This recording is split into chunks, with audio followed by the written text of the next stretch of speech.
শিরিনকে খেলায় হারিয়ে যোগ্য জবাব দিল পারুল। হ্যাঁ প্রিভার 70 দেখা যাবে আজকের পর্বে। বিস্তারিত জানতে ভিডিওতে একটি লাইক দিয়ে পুরো ভিডিওটি দেখতে থাকুন। গল্পের শুরুতেই আমরা দেখতে পাবো বউ দিদি পারুলকে বলছে, পারুল তুমি রায়ানকে সাপোর্ট করছো? যা শুনে পারুল বলতে থাকে, হ্যাঁ বউ দিদি, দীপু ভালো খেলছে বটে, তবে এই ম্যাচে আমি রায়ানকে সাপোর্ট করব। যা শুনে সবাই বলতে থাকে, তুমি রায়ানকে সাপোর্ট করবে? কেন সাপোর্ট করবে? তখন পারুল বলতে থাকে, রায়ান যদি এই ম্যাচটা জিতে তবে আমার জ্বালা জুড়াবে। তখন পিসিমণি বলে, মানে তুমি কি বলতে চাচ্ছ? আর তখন পারুল বলে, দেখেন পিসিমণি, আমার পায়ের যে অবস্থা, আর শিরিন যে লেভেলের প্লেয়ার বটে, আমি না শিরিনের সাথে নাও জিততে পারি ম্যাচটায়। আর তখন পিসিমণি বলে, কেন যেতে পারবে না পারুল? এতদূর যখন এই পানি এসেছো তখন তুমি এই ম্যাচটাও না জেতার জন্যই নামবে। আর তখন পারুল বলে, আমি তো অনেক চেষ্টা করবো পিসিমণি, তবে একটা কথা বললাম আর কি, ধরুন ওদিকে শিরিন আমাকে হারিয়ে ফেললো, ম্যাচটা জিতে গিয়ে ফাইনালে উঠলো, আর এদিকে রায়ানও জিতে ফাইনালে উঠলো। তখন তরিতা বলে, তাহলে শিরিন আর রায়ানের ফাইনালি মুখোমুখি লড়াই হবে। তখন পারুল বলে, হ্যাঁ ঠিক বলেছ। তখন যা শুনে অবাক হয়ে যায় এবং রাজি হয়ে যায় সবাই। তখন পিসিমণি বলে, পারুল হারবে কি জিতবে সেটা তো পরের কথা, কিন্তু এভাবে যদি তুমি আগে হার মেনে যাও তাহলে তো সমস্যা। তোমাকে তো জিততেই হবে পারুল, আমি জানি তুমি পারবে। তুমি আর রায়ান দুজনে মিলে লড়াই করো, আমি জানি তোমাদের মধ্যে তুমি জিতবে, আমাদের বসবাড়ির একজন তন্ত জিতবে। তখন পারুল বলে, ঠিক আছে পিসিমণি, আমি তো চেষ্টা করব, কিন্তু শিরিন তো চ্যাম্পিয়ন বটে, ওর সঙ্গে তো আমি পেরে উঠবো না। আমি কি ওর সঙ্গে পেরে উঠবো? তখন ঠাম্মি বলে, হ্যাঁ পারুল দিদি, তুই অবশ্যই পারবি, আমি জানি। তখন পারুল অনেকটাই ভরসা পায়। এদিকে দেখা যায় তুর্য রায়ানের জন্য একটা কফি নিয়ে আসে। কফি নিয়ে এসে তুর্য বলে, এই নে রায়ান, তোর স্পেশাল কফি। আর তখন পারুল তো দেখে অবাক হয়ে যায়। তখন পিসিমণি বলে, কি হলো পারুল? তখন পারুল বলতে থাকে, শয়তানটা এখানে কি করছে? তখন পিসিমণি তুর্যর দিকে তাকিয়ে অবাক হয়ে যায়, কিন্তু রায়ান সেই কফিটা খেয়ে নেয়। আর তখন তুর্য বলে, খা, আরো ভালো করে কফি খা, এখন একটু একটু হয়েছে, ধীরে ধীরে তুই পুরোপুরি ডিপেন্ডেন্ট হয়ে পড়বি এই ড্রাগের উপর, তখন তোকে কন্ট্রোল করবে এই ড্রাগ, আর এই ড্রাগ কন্ট্রোল করবো আমি। এই বলে তুর্য মিটিমিটি হাসতে থাকে। তারপর দেখা যায় রায়ান কফিটা খাওয়ার পর তার শরীরের জন্য প্রচুর অ্যালার্জি চলে আসে। তখন তৃতীয় রাউন্ড শুরু হয়ে যায়। এদিকে রায়ান উঠে যায় আর বলে, দীপ এবার আমাকে হারাবি তো? পারলে হারা। তখনই দেখা যায় দীপের সঙ্গে রায়ান খুব ভালো খেলতে থাকে। রায়ানের এত ভালো খেলা দেখে অবাক হয়ে যায় পারুল, এবং পারুল খুব আনন্দ পেতে থাকে। এদিকে রায়ান খেলে দীপকে হারিয়ে দেয়। তো এই রাউন্ডে রায়ান জিতে যায়, আর রায়ান জিতে গিয়ে ফাইনালে উঠে যায়। তখন তো পারুল সহ সবাই অনেক খুশি হয়ে যায়। সবাই খুব আনন্দে নাচানাচি করতে থাকে, হইচই করতে থাকে। এদিকে রায়ানকে কুলি তুলে সবাই মিলে হইচই করতে থাকে, আনন্দ করে। তারপর শিরিন বলে, আমি জানতাম রায়ান তুই জিতবি, আমি জানতাম। তারপরে দেখা যায় অ্যানাউন্স করতে থাকে, পারুল আর শিরিনের খেলার পালা। তখনই শিরিনকে ওর বন্ধুরা বলে, শিরিন যা, আমরা জানি এই রাউন্ডে তুই জিতবি, তুই পারুলকে হারিয়ে দিবি, এবার পারুল তোকে না কিছুতেই হারাতে পারবে না। তারপর দেখা যায় শিরিনের মা বাবা আসে, আর তখন শিরিনের মা বলে, যাও শিরিন, এবার পারুলকে তুমি যোগ্য জবাব দিবে, ওকে না একদম গুহারা হারিয়ে দিবে। তখন রায়ান শুনতে পায় ওর বাবা আর মায়ের কথাগুলো। তখন শিরিনের বাবা বলে, শিরিন এভাবে না ওকে স্বাভাবিক বলে নিও না, তোমাকে কিন্তু পরিশ্রম করতে হবে, ভালো করে খেলতে হবে, ফোকাস করে খেলবে, ঠিক আছে?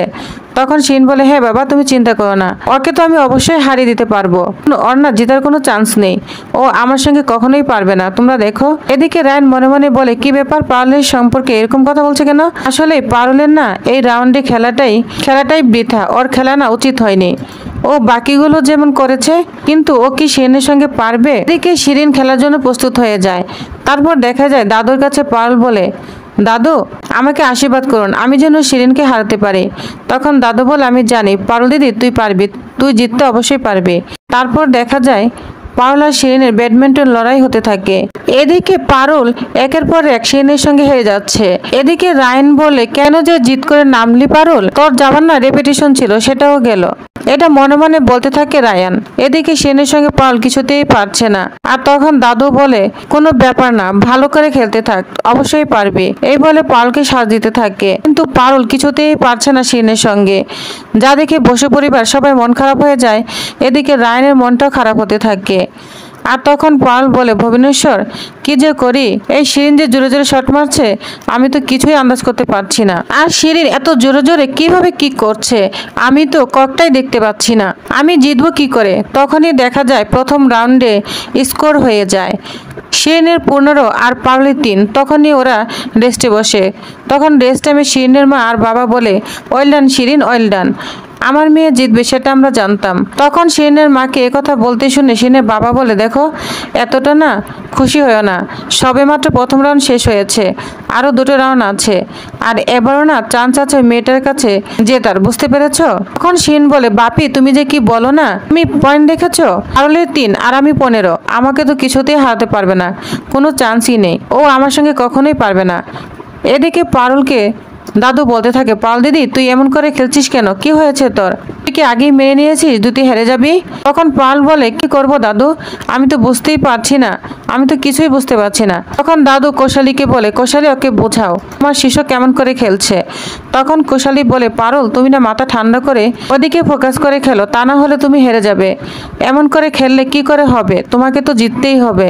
তখন দাদু বলে পাল দিদি তুই মাথা ঠান্ডা করে খেল, আমরা জানি তুই জিতবি, তারপরে খেলাটা না তুই জিতবি। তখন দেখা যায় পাল মনে মনে বলে হ্যাঁ আমি এটা কি করছি, আমাকে ভালো করে খেলতে হবে, আমাকে বুঝতে হবে যে শিরিন কি করার চেষ্টা করছে। তারপরে দেখা যায় দ্বিতীয় রাউন্ড শুরু হয়ে যায়। এদিকে শিরিন আবারও পারুলকে হারানোর চেষ্টা করতে থাকে আর এমনভাবে খেলতে থাকে যেন পারুল কিছুই চোখে দেখতে পায় না। তখন পারুল বলে কি ব্যাপার, এই শিরিন এত জোর কোথা থেকে পাচ্ছে সেটাই তো বুঝতে পারছি না। তখন দাদু বলে কি হবে এবার, পারুল তো ওর সামনে দাঁড়াতেই পারছে না। যা শুনে মরলাল বলতে থাকে পারুল তো ঠিকঠাক মতো খেলছিল কিন্তু এখন পারছে না কেন, কিছুই তো বুঝতে পারছি না। তখন সবাই হতাশ হয়ে যায়।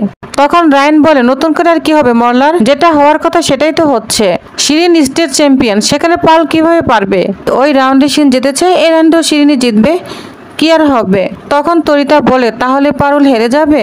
এদিকে শিরিন এমন একটা ব্যাট মেরেছে যে ককটা পারুলের চোখে চোখে পড়েছে আর পারুল পড়ে গিয়েছে।